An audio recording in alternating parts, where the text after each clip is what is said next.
పదిలమగు కులముగల ఫలముత చరుడ చదివినా ఫలంబు అర్థసరంబుగనుడ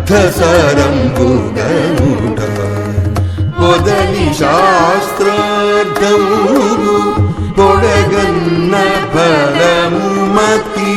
తరకగిటు వెంకటేశు దాసుడౌట కాగా పొదని శాస్త్రార్థము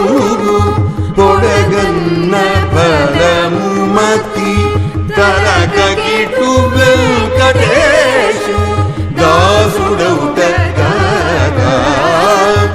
ఏమి ఫలము తానియును తెలిసినను సాము చేసిన ఫల